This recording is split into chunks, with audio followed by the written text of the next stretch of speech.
Hello and welcome. You're tuned to The Leg Up, your weekly thoroughbred preview podcast, and the usual suspects are in attendance. Paul Moati and Stephen Hunt join me in the Petone studio. Steve, Easter handicap weekend last weekend, some good racing, and you're spot on with Carolina RAPA. It was a good one, wasn't it? She's a beauty. She's an absolute beauty. She opened original favour with us all the way back on Wednesday. Closed second favour behind Brando, who was well played from the opening whistle. Yeah. No knock on Brando. He was superb over 1,600 metres. Just got beaten by a very good performance on the day. Overall race rated 0.2 lengths below par, so no real knock there. But they went above even fractions for the first half of the race, so that did help for any horse that situated midfield or worse, which Carolina RAPA was. I think she was second last outer coming around the turn, but look, she had to be very good. Those closing sectionals, 33.3, who last 600, which rated 4 lengths faster than Brando, who wasn't going slow, and broke 11 seconds for the last 200, did Carolina RAPA. She was the only horse to do that on the entire meeting. So her best work was the last 200 and through the line. And look, she had a rating, I think it was around that mid-70s range. She got around about 14 rating points on the back of that win, so she sits at a 94 rating now. So she's hard horse to place in terms of open handicaps going forward. I wouldn't be surprised if she's turned out now with the deterioration of track conditions, etc. So she's probably a horse that deserves her opportunity at weight for age, whether it's Hawke's Bay or maybe there's just going to be too many temptations about selling her and the money on offer in terms of Australia beckons. So watch that space with Carolina RAPA. Yeah. Hopefully she stays in New Zealand, but wherever she goes, she's a Group 1 horse in the making if she can get there. Okay, no, absolutely. It was a huge run. Good morning, Paul Moati. I think Mr. Sharp and Smart. Good morning to you. How are you? Yeah, I'm good, thank you. Yeah. Still counting the money of the Rogerson winner on Saturday? How does he find these, Steve? This is what I want to know.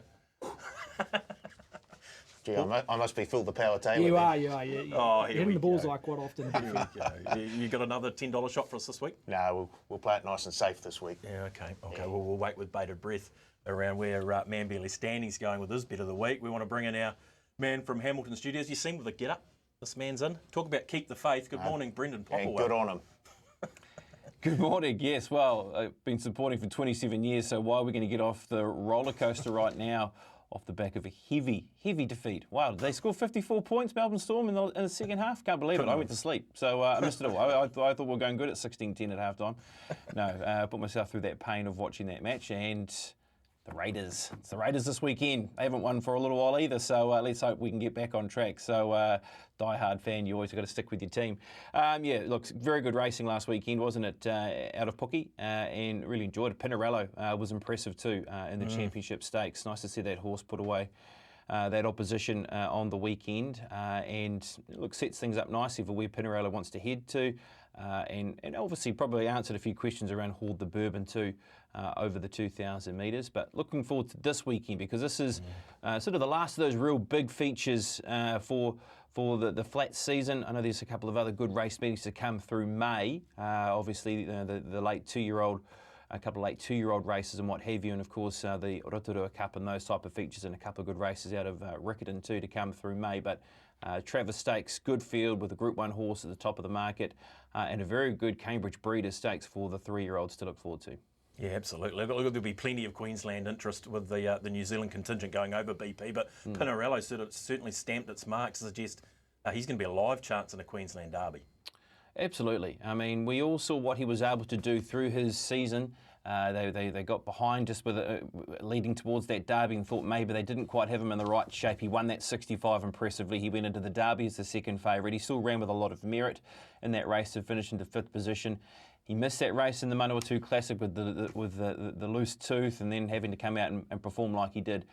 Really just put everything into perspective that he is a very good horse going forward with what he did to his opposition on the weekend. So, yep, he's a horse to mark down, and I think we're going to see a lot of horses over the next few weeks in Brisbane.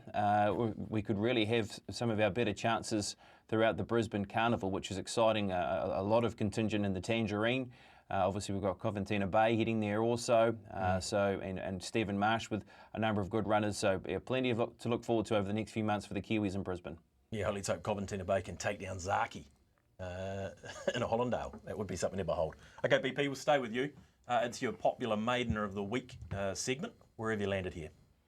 And I did one trainer I missed out to was Tony Pike, who's also got a good team of horses heading to Brisbane. And I did like his winner in the first race at Awapuni on Sunday by the name of Remix. Now, this is a horse who is nicely bred out of a Group 1 place getter as a 2-year-old. And Reminisce, and this is a horse that just sat nicely. Widamupin, he is riding really well, isn't he? He is riding with a clear head, and he's getting his horses in the right position, and he's getting the job done. And here he sat in the 1-by-1 position with Remix, balanced up, and then really put them away in the concluding stages. Did Remix. Trialled well before this. There was a hint and a good spec around the horse's ability off the back of 2 race day runs. Last preparation and got the job done there at Awapuni. And yeah, and I think a horse we can keep very close tabs on. Okay, Remix, Steve, you wouldn't have had a chance to crunch the numbers, but impressive on the eye. Yeah, I've crunched the numbers, that is. Beautiful. Yeah, of course. Maiden 1400, rated 1.2 lengths below par. So a slight query there. Also, the query is probably the horses at bet. The second horse had a high SP and was having its 13th start in maiden class. So, yeah, just see how that horse progresses. As BP mentioned, it's got fantastic pedigree. Damn Reminisce, it ran third in the Marky Mark size produce as a juvenile. So, lightly raced Reminisce. I think it only had half a dozen odd starts before it went to the broodmare paddock. But yeah, look, on the eye was very good. Not sure you want to follow too many behind her, but in terms of the winner, yeah, definitely has upside. Yeah, okay. Remix for Tony Pike and the team. Our maiden of the week. Okay, guys, we're going to push on to some racing previews because that's what we're here for, and we're going to have a look at 4 races on the card, starting at TERAPA Race 1, the Aon Insurance Brokers 3-year-olds, Steve, and this brings together a nice field of 3-year-olds over the mile. You're headed by Dubai Diva, open $3.50 Thad, well played early doors into $3. In front of 007. Now, they both come out of the same day winning maiden races at 1400. We'll touch on those numbers shortly. But 007, $4 flat, hasn't budged since the opening call. Reverberations at a $4.20 quote, earlier in the week at $4. A Zegfield, $5.50 out of turn to 6. Double figures around Poster Boy, well played, but a horse that has been a well-backed commodity in all 3 starts to date at a $10 price. Maria at 15.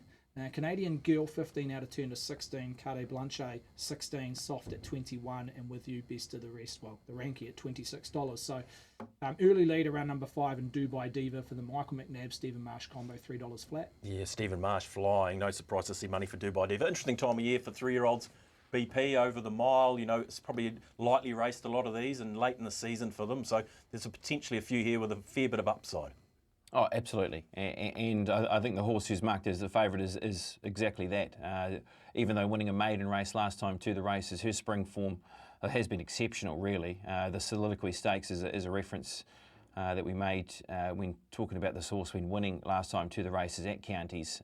It's just form that stands up. It is pure Group 1 form that we've seen in her defeat in the Soliloquy Stakes. So if we go back to that race, which was on the 23rd of October, she was beaten by Imperatriz, who of course has now won 2 Group 1s this season. She ran second. Third in the race was Ballon Rouge, the winner of the New Zealand Oaks. Fourth in the race was the Perfect Pink, who then went on to win the 1,000 guineas. And fifth in the race was Mustang Valley, who's been racing well also through all those 3-year-old features. So she was still a maiden galloper leading into that race out of county. She's backed up all that very good black type form. And now she's in for over 1,600 metre trip here once again. Third run in her preparation. Everything sets up for her. I thought she was a really good bet. $3, Paul. They've snapped in the Stephen Marsh runner early, $3.50 early when we opened. Now $3. So yeah, your initial thoughts here? Rightly so as well. You're with them. The bookies hung it out and the punters lapped it up. So I agree. That form in the Soliloquy around Imperatriz and Ballon Rouge and the Perfect Pink. Yeah, she deserves to be the favourite. Wouldn't surprise me to see her shorten a wee bit more. Nice little, I guess, sort of mid-year present from the bookies to the punters.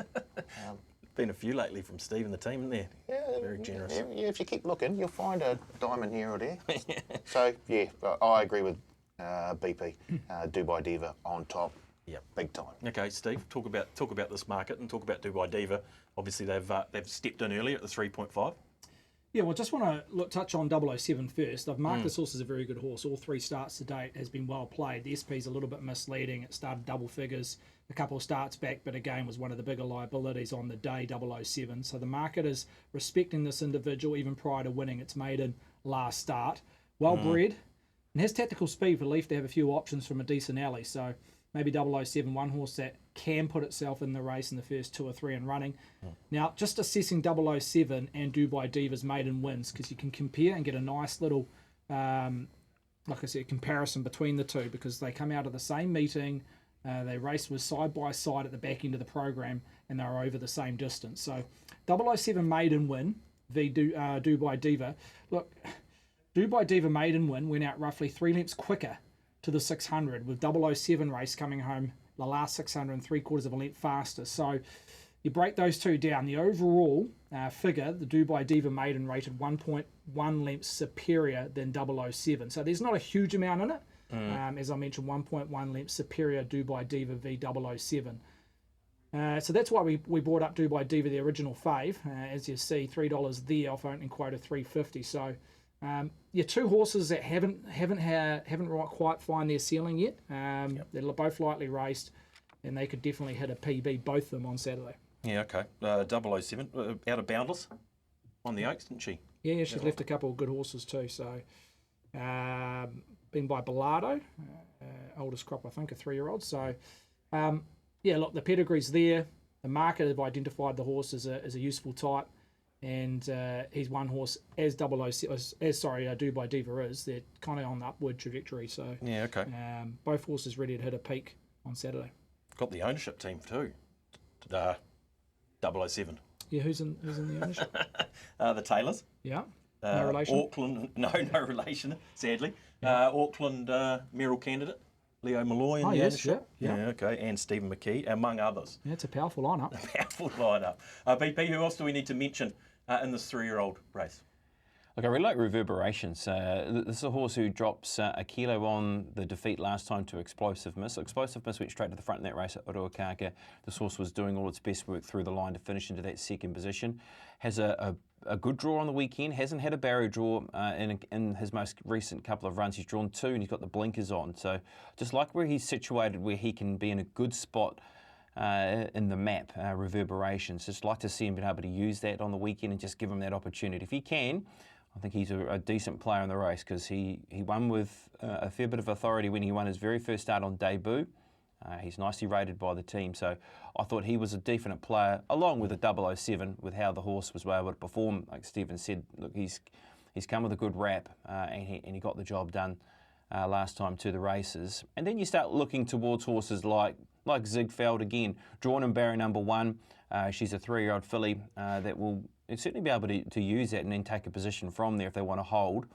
She's a horse that has shown good talent in her 3-year-old filly season. Of course, she's won 3 races overall, so she looks to be a distinct danger from an inside draw. And then you have to try and line up poster boys, Uruakaka Maiden Victory, and horses like With You and the others that come through some different form lines. So, yeah, I was liking Dubai Diva. Happy to take the $3 quote, and then Reverberations 007 somewhere in the mix for Quinellas and trifectas. Okay, just talk about Ziegfeld briefly, Steve, because it's winner of 3 from 6. The form looks solid, but pretty fair price, so $6.50 I think at the moment, or $6 anyway, Ziegfeld. Yeah, I was disappointed by its last run, has to be said. Yep. I think you get a key line that the fact that Leith Innes has jumped off. Ziegfeld is on 007. No, not Craig Grill's jumping on, but I'm sure Leith would have had the choice. Happy to take a set against Ziegfeld. Okay. And also Poster Boy just didn't run the numbers at Ruakaka. It was a horse that was on speed that day. I think that was a key around how the track played at Ruakaka. So the win might have been a little bit misleading on the eye in terms of the numbers. On Reverberations, I think this is the play. I really do. I think this is the play. You're going to get a decent price in terms of the overall profile. You're not. It's not trained out of the Marshall, the Pike stable. No disrespect to Danny Walker and the jockey and Massa, but just the overall profile, I think that price will continue to ease. $4.20 on raw figures. It should be right where it sits, but I just feel with the marketplace and the overall profile on the 5 and the 2 and the 5. Reverberations is going to get out to $5 and north. So I'm happy for it to be running for the tab. I think it's right up there on exposed form, but no knocking the 5 and 2. They've got a lot of upside. Just on Reverberations, last 2 starts, you go back to Mudda. As BP mentioned, it drew a wide gate, defaulted back to last. They've absolutely walked for the first half of the race, and they've sprinted home, so it had no chance from the race shat and mathematically Reverberations at Mudda. And then last start at Ruakaka, sat in behind a horse that won on that day, who controlled the tempo and sprinted home and ran a really good figure, 3.1 lengths above par. That race it bounced out of Ruakaka. So again, on figures, it's right up there v the two favourites. Okay, that is interesting. Paul, who else you got on your cheat sheet there? I see a bit of money for Poster Boy out there at double figures. Don't mind the look of Poster Boy, to be fair. I thought he showed a ton of resilience to hold off the challenges at Ruakaka. Had to fight back. He got headed down the straight and fought back, and I love when a horse who gets headed fights back and keeps going. So Poster Boy at $10, I'll certainly have in there somewhere, but I just can't look away from Dubai Diva and the lovely money on offer. Lovely money. Well, Pops is with Dubai Diva. You said it on Dubai Diva. That's how you'd attack this race as well? Indeed. Okay, straight out, Dubai Diva. Steve, quite keen on reverberation. Yeah, I think you've got to play the patient game. Back it on the day. Yeah. It's going to get out to $5 north. I rated a lot higher, but I just feel with the marketplace and the profile that the top two have, basically 80% of the SP bet. money. Thank you, Pops. You beat me to it. You beat me to it. Exactly. That's what we do. SP starting price fixed odds there, don't we? Yeah. Where did you have it, BP? Have you got it second or first, or have you got Dubai Diva on top? I've got him as my second pick in the race, Reverberations. I just feel as though he's a runner that can be in a really good spot as opposed to where he's been in recent times. I think a smaller field and a better race shape for him is going to be his friend here on the weekend. So yeah, I won't Dubai Diva on top, but it could be a case where if you've got the 3.5 already on Dubai Diva and you're happy to maybe try and play around with the marketplace and see what else is there, well then you could play the waiting game on a horse like Reverberations if it starts getting towards that $5 quote that Stephen's talking about and have the two of them going for you. 100%. Okay, team. Race number 5 on the card. We've got a lovely 3-year-old sprint here, the Inglis Sales Cambridge Breeders Stakes Group 3 over the 1,200 metres, Steve. And a relatively warm favourite here. Yep, Mark Walker trained, Opie Bosson ridden, Cote de Björn open 3.30, now trading $2.50. So that's a nice strong lead in the first, 36 hours of trading around the current favourite who comes out of the semi-final, winning that 2 weeks ago on this course at TERAPA. Bonnie Lass, sticky gate, $5, but well supported. Art de Triomphe, you've got a very compressed middle market here, Thaddeus, headed by Art de Triomphe, 11, and a couple of turns to 9, single figures. We Will Rock, Wairudu Cove, La Bella Beals, $11 each of 3. And then you've got Cool Change, Sassy Merlot, Pisco Sour, if it can come off the bench with a couple of scratchings, $12 each of 3. So there's 6 horses there, 1 point separating them. Best of the rest is Shepherd's Delight. And I should also mention Ragamuffin, who took money early doors last start. Was a little bit soft on race day. 31 into 18. I still feel it trades around about $20 on race day. So Ragamuffin drawn an outside gate, but the money is there to say that it can be an improver, 31 to 18. Okay. Paul, the favourite's name is a wine, correct? Cote de Bone. You know a little bit about wine. Not really. You'll probably find a couple of cases in Paul Wilcox's cellar. I think it's a region within the Burgundy wine producing area. Being by Burgundy. So say it again for us. Cote de Bone. Cote de Bone. There we go, BP. Cote de Bone. We've got it. We're on the horse's mouth. Yeah, literally there. He's got a little bottle under his desk there probably as well. Yeah, well, look, the way the horse won last time to the races, it's the one to beat and a better draw on the weekend. So there's a lot in his favour.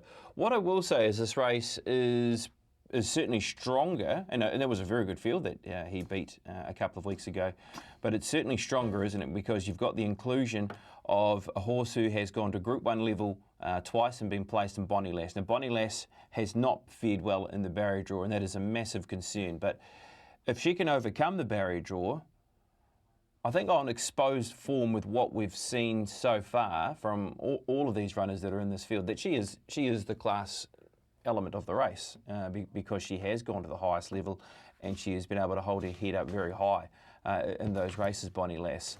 It's just, have we lost the contest because of the barrier draw? And I think we have got the difference in prices because of the draws also, $2.50 versus $5. These two horses could have been a lot closer. Now, if they can find a way to overcome the draw, when you start thinking that $5 is a bet, it is a price, if they can somehow get the right sort of run that they're looking for. I think the other couple of horses that deserve respect in this market are Art de Triomphe, with what the horse has shown in Stakes Company in the South Island, of course placed in races like the Barneswood Farm and the winner of the Canterbury Bell. and even We Will Rock. Now, We Will Rock was a horse who was placed in behind Sword of State and Co in the Almanzor Trophy when finishing into third position. And we've heard Stephen talk about the type of figures that he's been able to run this season. He is a horse that has got a lot of ability. So, yep, Cote de Beaune is a horse who is the logical choice and on barrier draws and what he did last time to the races. But I do think that this race is certainly a lot stronger than what he was competing in 2 weeks ago. Yeah, interesting thoughts there. Paul, what are your initial feelings here in the breeders? I really do like Cote de Beaune. I really do, and I can understand the money that's come. What did you open up at? What, 330? 330 into 250. Yeah, I do. It was a very nice win a couple of weeks back, holding off a strong challenge from, was it Ariari, who incidentally beat Al Vencedor as a 2-year-old, and that was your best bet of the week last week, Al Vencedor, wasn't he? And he's off to Queensland now, so it all lines up. The main dangers, and I agree with BP here, the main dangers are Bonnie Lass and We Will Rock, and they've drawn the car park. Yep. And so Opie will be able to tuck in wherever he wants to, and I'm betting on there's going to be, you are going to be want to be near the front as you come around the turn on Saturday, and so that's where Opie will definitely be. Now, if Craig Grills can get Bonnie Lass across without having to spend too much, she'll definitely be in the race. But I'm banking on Opie not even to spend too much, being in the right place at the right time as they come around the turn, and then just having a bit of a break on the two main challenges. So that's why I like Cote de Beaune. Yeah, okay. Look, into 250 is a good push, Steve, but I feel like I'm almost being tempted to bet into that middle market now, the We Will Rock or a Sassy Merlot or an Art de Triomphe, because relatively short 250 to my eye. It's hard to make a case any horse that came up against Cote de Beaune to turn the tables. Yeah, right. Arisha Resh, who isn't there, it's running on Saturday at Wanganui. The only other horse you could probably have a conversation that may turn the tables on the fave is Sassy Merlot, who missed the start and it was game over from the first 100 metres, but still ran home the fastest 800 in the race, Sassy Merlot. So, look, she's got the ace draw. If Taiki can get her out of the machine, and she hasn't shown any tendency to miss the start in the majority of her career. So hopefully it was just a one-off for connections, but she's probably the only horse that I can see turning the tables on the favourite coming out of TERAPA 2 weeks ago. So BP and Paul mentioned around these horses that have different form lines, have brought themselves into the mix from either having a freshen up or different form lines V races. Bonnie Lass, I do like what the stable have done. It must have been tempting to go to Trentham and run in the Levin Classic over 1600. I think she's best suited at 1200 metres, potentially 7 furlongs as well, but I don't like her over 16. So it would have been tempting knowing the fact that it was a Group 1, but I think they've made the right decision here. Just a knock on the draw. We Will Rock. Now, as BP mentioned, comes out of the Almanzor, hasn't been seen since Karaka Millionite at the back end of January, running third in behind Sword of State. Out of that race, 6 individuals bounced out of that Almanzor and won their very next start. Including Sword of State, who won a Group 3. And Imperatriz, she won her next start at Mudda Mudda, but then went on to win 2 Group 1s, and she finished second in the Almanzor. So it's an outstanding form race. We Will Rock. The only query, and I don't think it's any fault of the stable, he's had the odd unsound issues and the odd setbacks, and they haven't been able to get a decent preparation into him and step him over 7 furlongs and potentially a mile. Again, they have to go first up here after a slight setback from early part of January to target this race. It's drawn a wide gate. 1200, I just feel it just needs a few things to work in its favour. I do like this horse once it gets to 14, 16. Hopefully we see it before it's turned out as a 4-year-old. But again, it'll have to rely on tempo. It has won a recent jump out at Waipark. No vision, obviously, but it has won a jump out. So that's one thing to take note around We Will Rock. But yeah, TERAPA, we know it can be advantageous to on speed, so tempo is a key around We Will Rock. Okay, he's going to get into 14.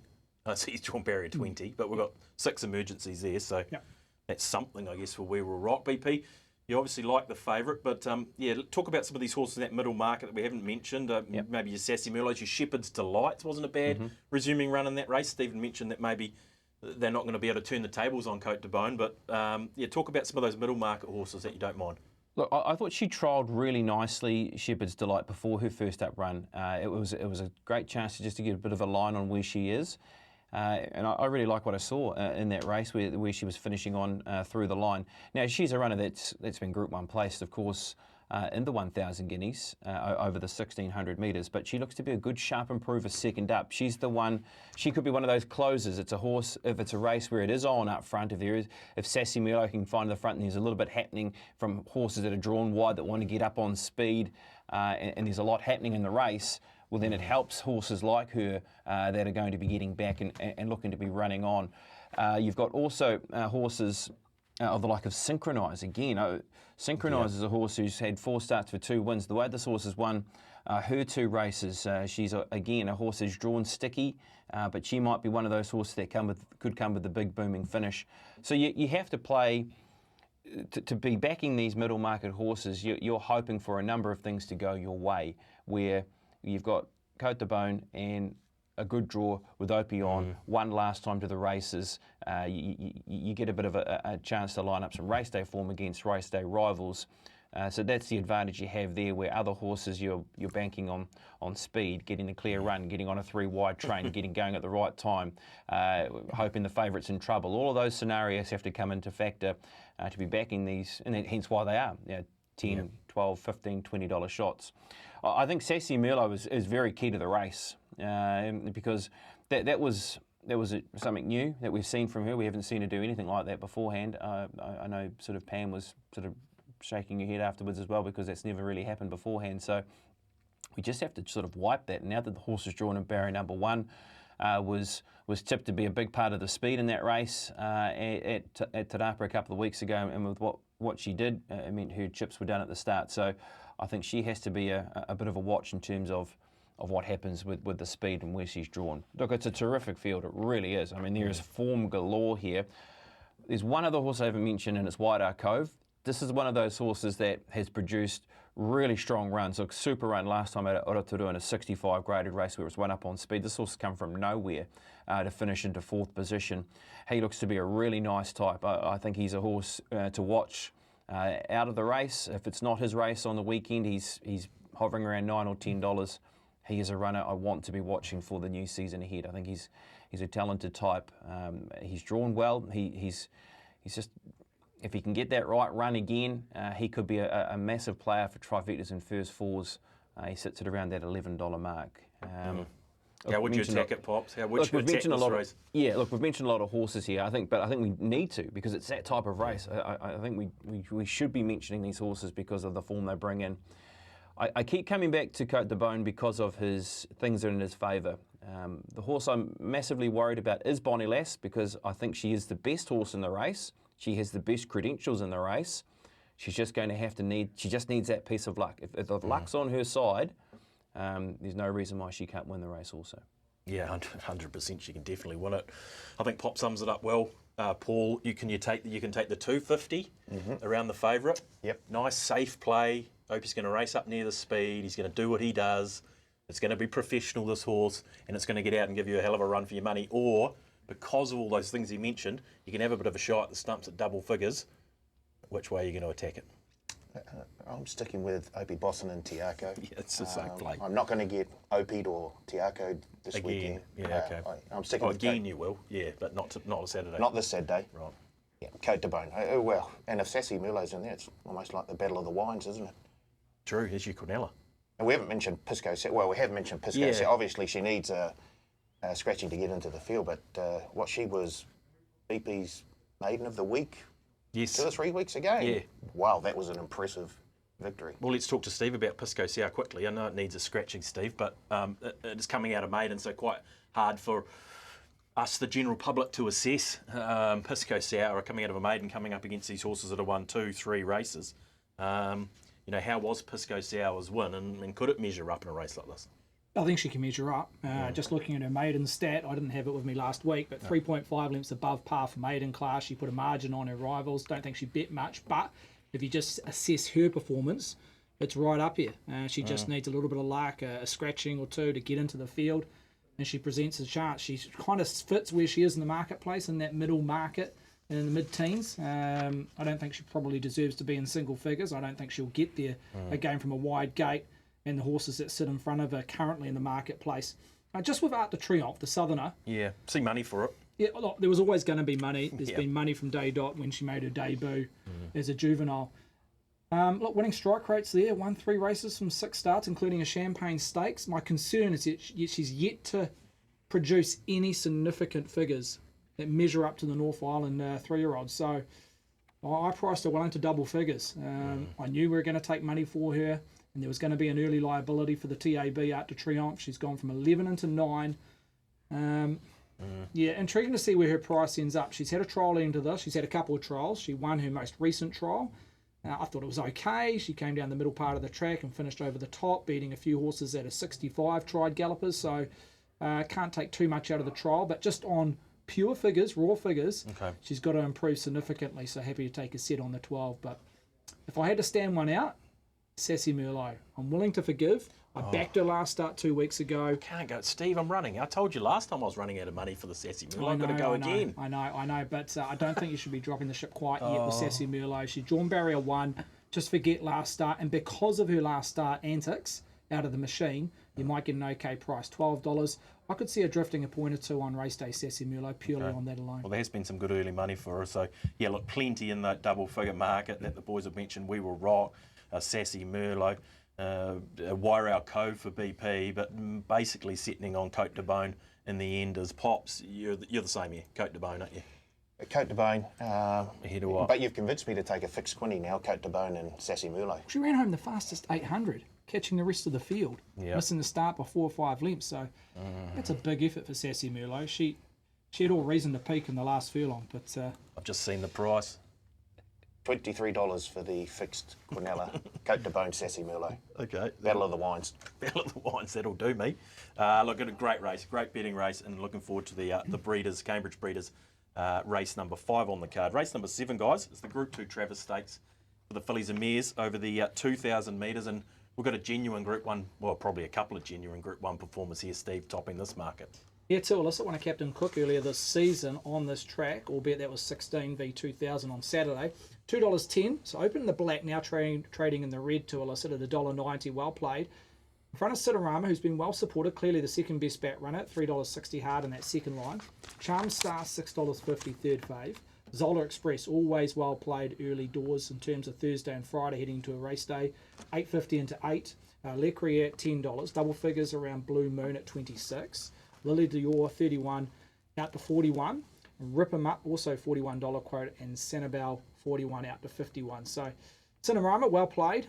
Zola Express, also well identified early doors, but 2 illicit is the best lead, 210 into 1.9 that. Okay, 210 to $1.90 BP. Now, look, you couldn't be disappointed with the effort over the mile last start around the favourite, so up to 2,000 looks a shot's eye here.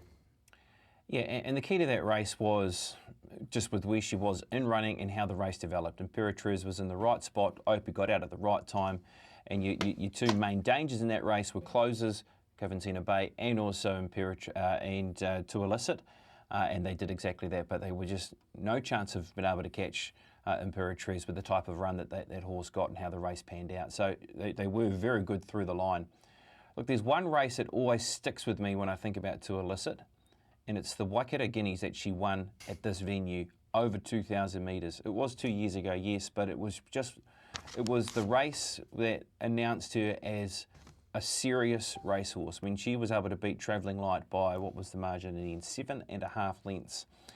Travelling Light went into that race as a desperately short price favourite, and she came out and she blew them away in what was simply an emphatic victory, and as I said, announced her career really with how she, of course, went on. She went on to run in the Derby, and she finished into second position following that. She's won a Group 1 here at this venue in a Captain Cook Stakes over 1,600 metres this season.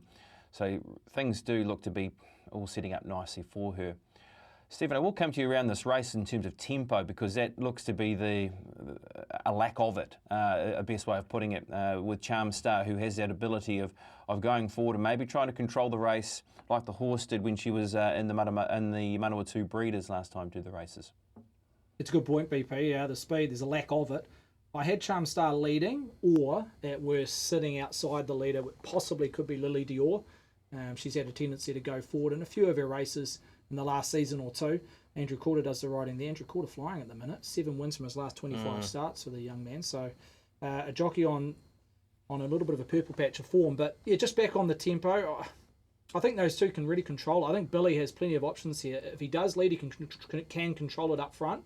But even if he sits second outer, I don't think Andrew will want to go hard leading. So I think Billy can control how hard Andrew goes if he wants that spot with Lily Dior sitting outside the lead, does Billy. So Charm Star, look, she's what maybe about Charm Star? It's a bit of an unknown, isn't it? She's a touch underrated purely because we haven't seen much of her in the last 12 to 18 months. But you just go back as a 3-year-old filly. She ran second to Amadalenia in the New Zealand Oaks, and then second to Duas in a Queensland Oaks this time last year.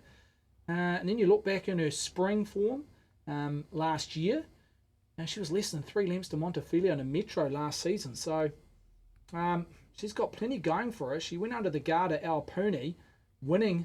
You'd think there's probably more improvement to come. Third up. She was first time over ground, second up there, Charm Star. So yeah, we respected her enough at $6.50. I think she will be running for the tab purely on the profile that Two Illicit and Cinerama hold. But she is an interesting runner here purely as what BP mentions around the map and the tempo, because I think Billy has the options here. He really can control the race, whether he leads or sits outside Lily Dior. Okay, Paul, what are your thoughts here? $1.90 just too good to Illicit, or? I think so. Yeah, it's a bit like that for me too. She just looks a wee bit too good this field, and for all the reasons that BP just stated just a while ago. I listened to ECNZ this morning, and they had Alan Sharrock on, and he said he's got Cinerama as good as she can be, but they'll need a hell of a lot of luck, or they'll need, Two Illicit will need a whole lot of bad luck for Cinerama to get over the top, he said. Oh, really? Yes. Even Ellen admitted that. Yeah, he thought Two Illicit was, well, obviously the one to beat, but he's got Cinerama as good as she can be. So, I mean, she's been in good form, Cinerama, Steve, to be fair. Look, just beaten last time by Charm Star, wasn't it? So, where's she going to get to in the run, though? Drawn 4, she probably wouldn't want to get too far back, would she, Yeah, I think ideally? she can sit midfield. What I like about Cinerama, just in most recent starts, her last 4 starts, she's showing a little bit more gate speed, and that's been hugely important. That's why you've seen a couple of wins in the recent 4 starts for Cinerama. You go back, you look on paper, TERAPA formed 3 starts, yet to finish in the top 3. I think it's a little bit misleading. Her last 2 starts at TERAPA, she's finished 5th in a Herbie Dyke. She was slow away. This was the Herbie Dyke over 12 months ago. And then she finished 4th in a Kelai Zuzu again last year when she was slow away, produced the best closing splits to finish 4th. You weigh her up then to now, and as I mentioned, she's just showing enough gate speed to improve 2 or 3 lengths on the map. And if she can situate herself midfield, maybe in front of Two Illicit or even on par, she's got to be a chance. She comes out of the right race at Alpuni, those figures weighing up to what Two Illicit has produced in recent times, is only around about a length inferior. So there's not too much between what Cinerama, Charm Star bouncing out of Alpuni v the favourite in Two Illicit. Yeah, okay, we see it time and time again, Pops, in these weight for age fillies and mares races, that they tend to be dominated by the pointy end of the market, don't they? Yeah, they do. And I think that will be the case here on the weekend. I actually really like, I quite like Charm Star as a rough prospect of maybe trying to steal the race. I think she's got a great chance of doing that with how she won the Manawatu Breeders. I think Two Illicit is the one to beat. I was looking at the exactors actually here. The fixed exactor, the 1-4 exactor is $8.40, or if you wanted to go the 1-2, which is Two Illicit Cinerama at $4.80.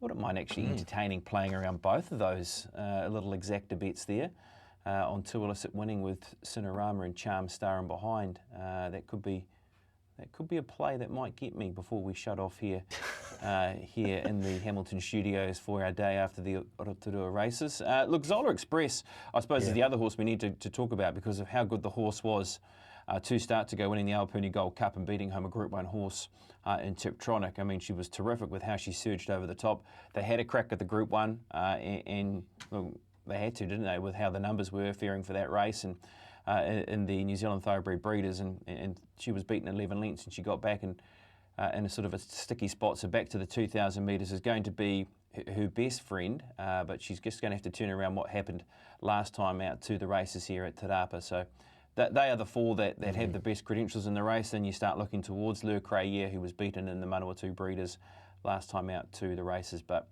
really the real true Group 1 form is the horse at the top of the market, and that being Too Illicit at 190. Yep. But were you disappointed on Too Illicit last start?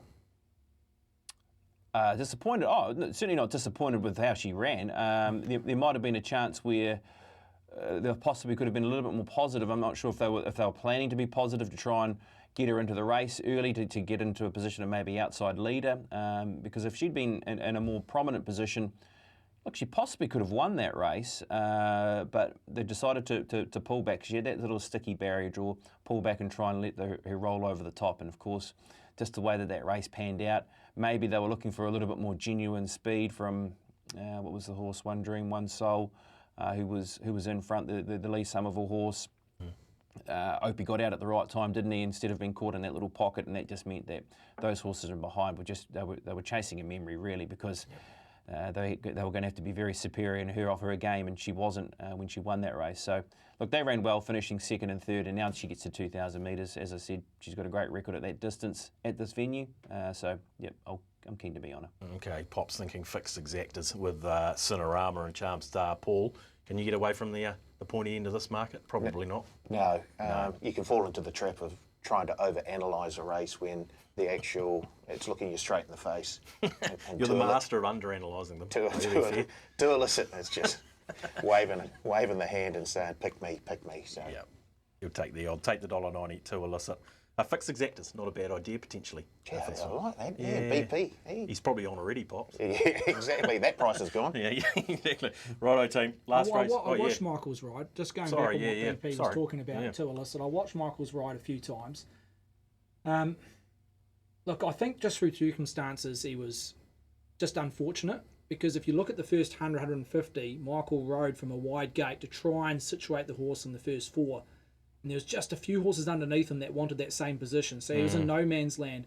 He thought, okay, there's solid tempo for the first 200-300 metres. I'm just going to elect to go back. As soon as he elected to go back on Too Illicit, the pace really slackened.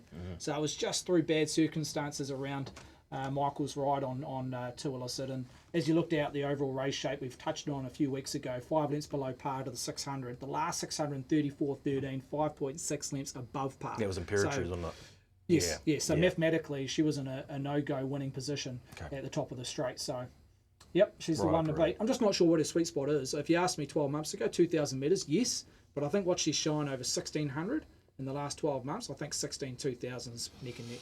Okay, interesting. But she's going to be awfully hard to beat one way or another. Too Illicit in our feature, the Travis. One more race we want to have a look at, guys. We were supposed to make up time today because we've got an early start on trackside. We've gone the other way here. We're going to have to pull up stumps soon. This is the Floyd and Toy Real Estate Property Brokers 2060, Steve, the open handicap, and our Hail Mary hits this market. You haven't budged a price from the opening whistle on Wednesday. Our Hail Mary at $4.20. A well-back commodity in its last 2 starts has cost punters. It heads the market here. In front of Hunter Pence at $4.50. Big Mike at $5.50. Shares that same quote with Kelly Coe. Cernate at $9. Pep Talk $10. And then best of the rest is Prince Leo at a $15 quote with Flying Meg and Because at 16. So no clear lead. A little bit stifled in betting, not too sure why. I think everybody knows what kind of track we're going to be playing on Saturday with okay weather. Maybe just the compressed market is confusing a few customers. Yeah, there's a few sort of in and out in form here too, Steve. You don't quite know where a few of them are at. BP, you'd probably agree with that. Look, we're seeing a little bit of money for a few roughies here, if anything. The Pep Talks, the Flying Megs, the Prince Leos, the Becauses. So it's a bit of a confusing market for customers, this one. Yeah, Pep Talk's actually been going okay. Look, he's tackled some really strong company of late. Of course, he was beaten what was in the Anzac Mile, wasn't it, his last start to the race just on Sunday. And he goes down to 2,060 metres for the weekend's race. He's actually a smoky, I think, with the 54 kilograms and just how he's been racing of late, Pep Talk. So He's a horse I want to have something on at the $10 mark. The other horse is the one that's going to be in front and dictating terms. Don't go that's there. the return of Big Mike.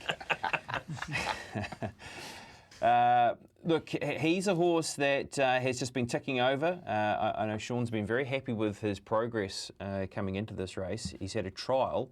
Now, he hasn't had a race day run, but of course he did win second up. So if you want to take enough from his trial to say that maybe he is in a right spot to be winning this race, he gets down to 59 kilograms with Alan Nicholas aboard. Around Whanganui, that might be very hard to catch Big Mike. So he's at $5.50 and he's jumping out of his skin and ready to run a big race on Saturday. So I'll be marking Big Mike as my top selection in the race with a little bit of pep talk.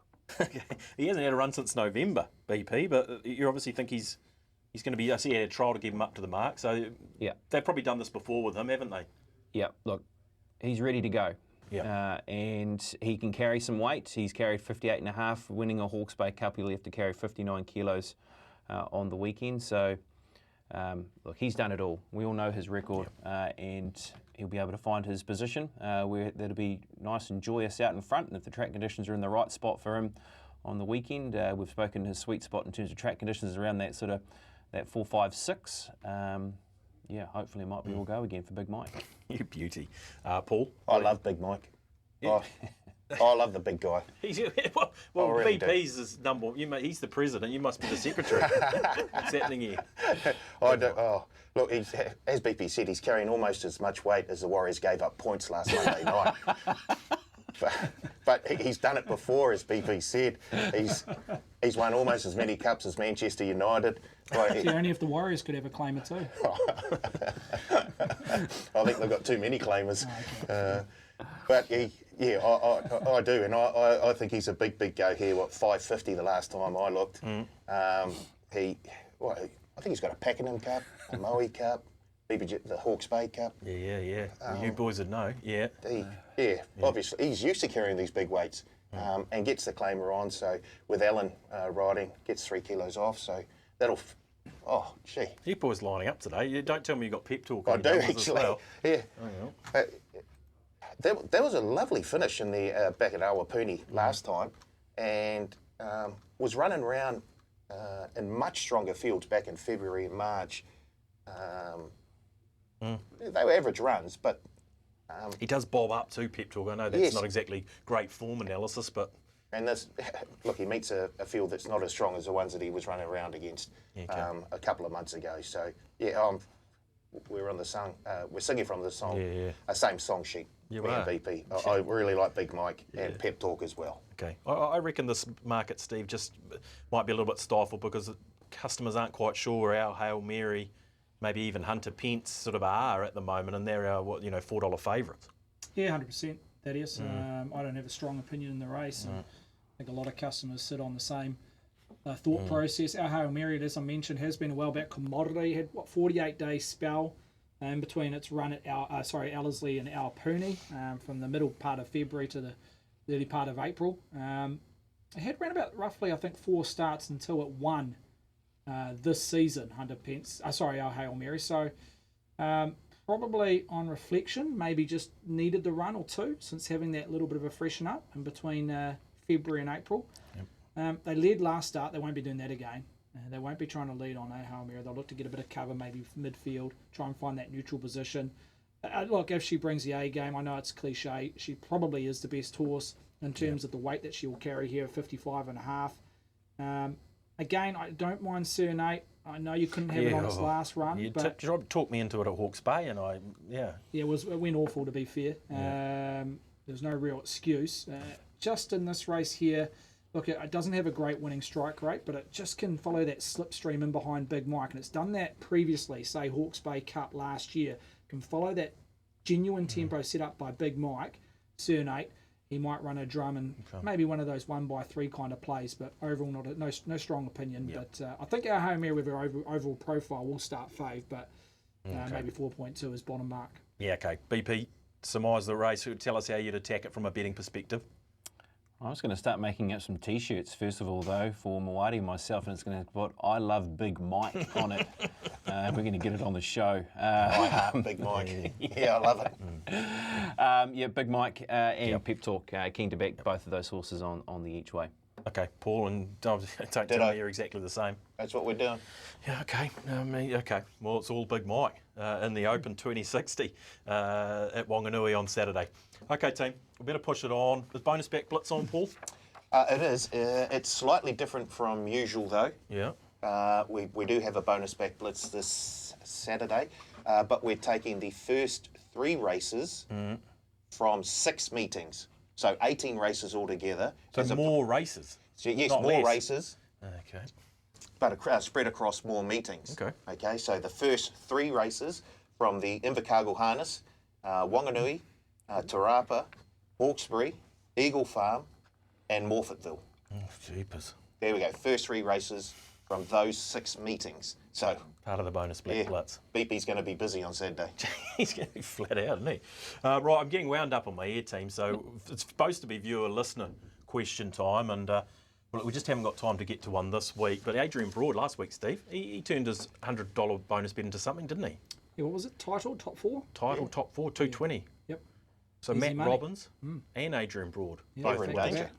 Yeah, okay. Well, Nice. Easy game. Just send in your questions. absolutely. That's probably why we can't do it this week. You're running out of money. Running out of money. Matt Robbins, he sort of stifled us early, to be fair. TLUfeedback@gmail.com. Get a question into the leg up. Can be anything.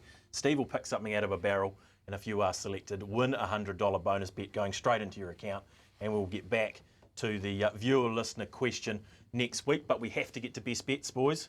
BP, we'll start with you. Where'd you go for your best bet? I went to the very last race at TERAPA on Saturday, and I do like the chances of Navelha. Now, this is a runner that gets to 1,600 metres for the very first time. He has run a couple of super races of late. He was unlucky not to be winning last time over the 1,400 metres, was gobbled up by what was quite a very good performance by No Secret in that race. Does trim back to the 60 kilograms. As I said, up to the mile, looks all suitable. Good draw with Opie aboard, so I'm happy to mark him as my best on the weekend of Valha. Yeah, absolutely. Looks a good one. Do we know what price, Steve, Navelha, just off the top? 2.8 last time I checked. Yeah. Lovely. BP, we don't want to talk about last week, do we? Suppose we got a bonus bet for Let's Be Glam. That's the one saving grace. Gee whiz. It was a little bit like Labella Beals, wasn't it? I mean, Labella Beals went up to win at Rotorua and somehow got beaten. And Let's Be Glam, dead heat, and then loses it in the room. So if you backed it on the fixed odds, it was all good. You were going to get paid out in the full, and then lose it. And then, but then I still thought the horse should have won the race on her own merit. I mean, she looked to have that inside horse cold anyway. But yeah, that was a tough one to swallow. Yes or no? Look, I've only seen that out of the pocket. But. Yeah, look, I've only seen one shot where it was very close to the line, and that's the only one I've seen in terms of that bump which was the key bump. With there being no margin between two horses, and there has been a bump. I mean, look, it's pretty hard to argue, isn't it? That should have been overturned, really. So look, I haven't seen enough vision of it to be able to give a pure ounce on it. But I think when there's no margin and there has been a little bit of contact between horses, I think you can understand it. You're knocking on the door, BP, we can say that, and they've been definitely stiff the last couple of weeks. Navelha, race 8 TERAPA for Pops. Paul, you're the hot hand as usual. Mr. Smart and Sharp, where are you going? Yeah, I'm also going to TERAPA, race 5, the Cambridge Breeders, and the favourite, Coat the Bone. Yeah. It was a nice win a couple of weeks back. Here it is there, just holding off Ariari. Opie on, gets a nice draw. He'll be able to control how things go. Yeah. I can't look away. Feels Punters have already got the price. Yeah, feels like it's the sort of horse that would just keep kicking if it needed to. You know what I mean? That sort of professional. Yeah, like a tiger. Okay, 250 Coat de Bone was 330, so a really good push from for that Tiaka runner, Stephen. We'll end with you. You're also coming off a win, and a very impressive one from the Stephen Marsh trained El Vencedor. Where's your best bet? Yeah, I'll go back to TERAPA. Race 4, the rating 74.24, the Fearless one. Go back 2 starts ago, very impressive, over 2,200 on Oaks Day at Trentham. Got freshened up, dropped back to 1,600, which was a negative.